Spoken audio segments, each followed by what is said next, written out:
14 शुरू करें। 14 करा, a 1.2 meter tall girl spot a balloon moving with the wind in a horizontal line at a height 88.2 meter from the ground। ठीक है, एक girl है 1.2 metre की जो ऑब्जर्व क्या कर रही है कि गुब्बारा जा रहा है, ये गया, देखो जा रहा है, जा रहा है ना, जा रहा है ना, सोचो, गया, ठीक है, हॉरिजॉन्टली चल रहा है, मतलब जो चल रहा है स्ट्रेट चल रहा है। कैसा चल रहा है? स्ट्रेट चल रहा है। तो सबसे पहले क्या है यहां, देखो ये हॉरिजॉन्टल एक्सिस हो गया, ठीक है, ओके। यहां पे क्या है, एक ये गर्ल है,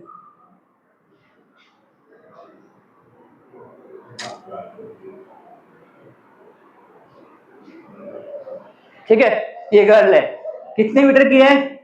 1.2 मीटर की, ठीक है, क्लियर है? कितने मीटर की? 1.2 मीटर की, ठीक है ना। अब देखो यहां से एक बलून जो है ये यहां पे ऐसे उड़ रहा है,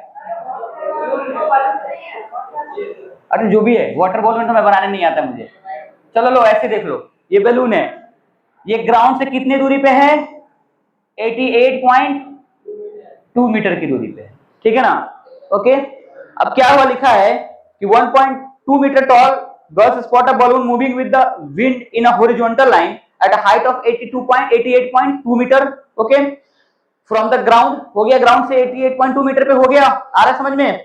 अब क्या बोला, the angle of the elevation of the balloon from the I of the girl at any instant is 60 degree. कितना है? पहला कितना है? 60 डिग्री, यानी जो पास में है, यहाँ पे एक बलून है, ठीक है, यहां से पहले एक हॉरिजॉन्टल एक्सिस ड्रॉ कर देते हैं, ये इसको ड्रॉ कर देते हैं, ये कितना आ गया, ये भी कितना आएगा?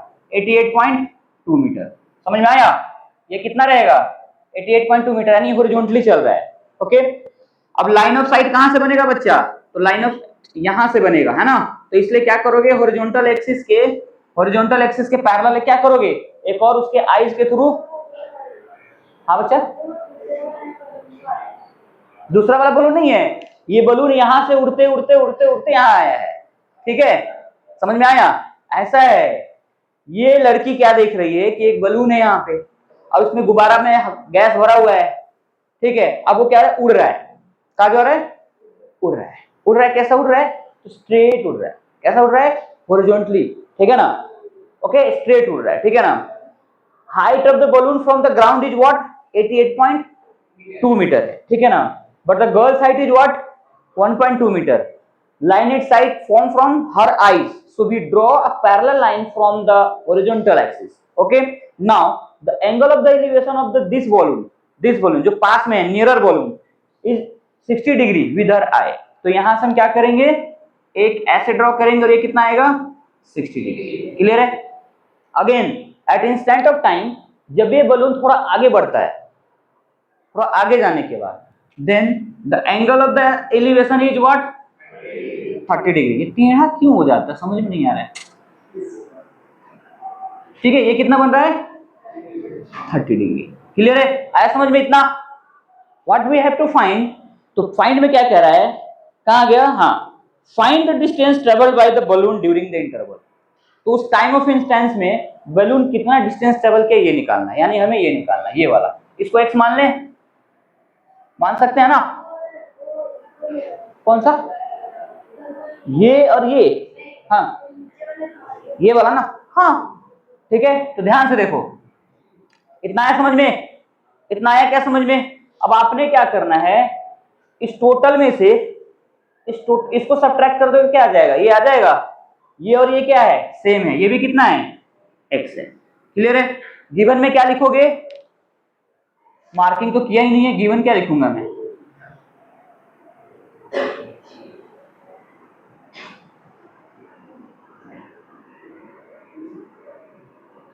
ठीक है, ये 1.2 है तो ये भी कितना आएगा, 1.2 मीटर, है ना। तो लिख देना, height of the girl is 1.2 metre, height of the balloon from the ground is what?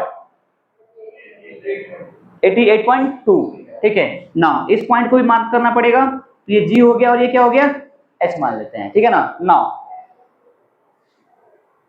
BH equals to D equals to what, BH equals to D equals to what, 88 यहां लिखेंगे। क्वेश्चन नंबर 14 है ना? हाँ, सी लिया हूं मैं। अच्छा, सी ले लिया है मैंने, ठीक है। तो सी ले लिया तो कोई दिक्कत ही नहीं है फिर हमें, है ना?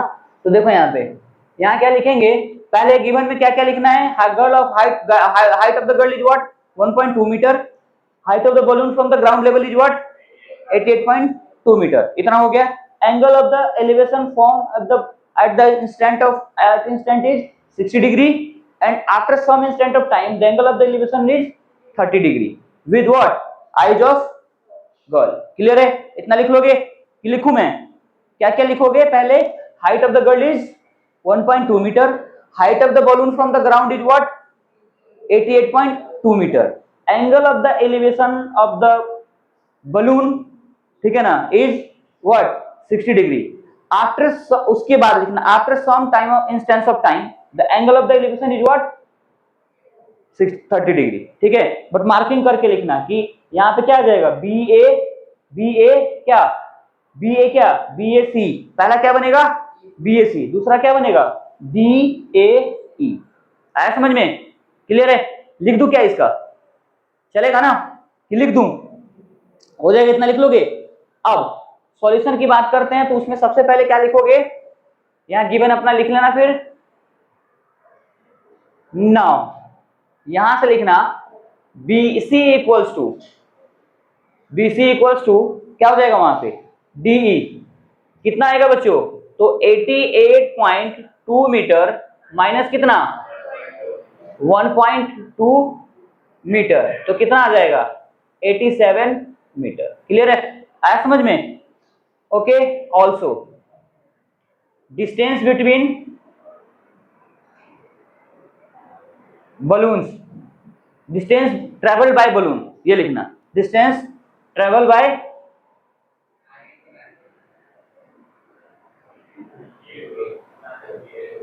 इक्वल्स टू कितना आ जाएगा? ये क्या लिखा है? CE इक्वल्स टू कितना? CE equals to BD equals to कितना? X metre. इतना लिख लेना पहले, ठीक है?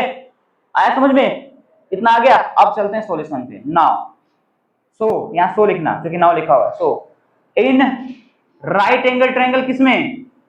राइट एंगल ट्रायंगल BCA में, BCA tan कितना? tan 60 degree equals to what? BC by AC। तो कितना आ जाएगा यहां से? ये कितना आएगा पहले ये बताओ? √3 इक्वल्स टू 87 बाय कितना? AC। तो कितना आ गया? AC इक्वल्स टू कितना आ जाएगा? 87 बाय √3। होगा? इसको कर दो ऐसे, √3 एंड √3 रैशनलाइज कर देते हैं, ठीक है? तो कितना आ जाएगा? 87 √3 बाय 3, तो कितना आ जाएगा? 29। तो कितना आ गया? AC इक्वल्स टू 29 √3, इतना मीटर। क्लियर है? इतना आ गया समझ में? अब now again in right angle triangle, बड़े वाले में चलते हैं। तो ADE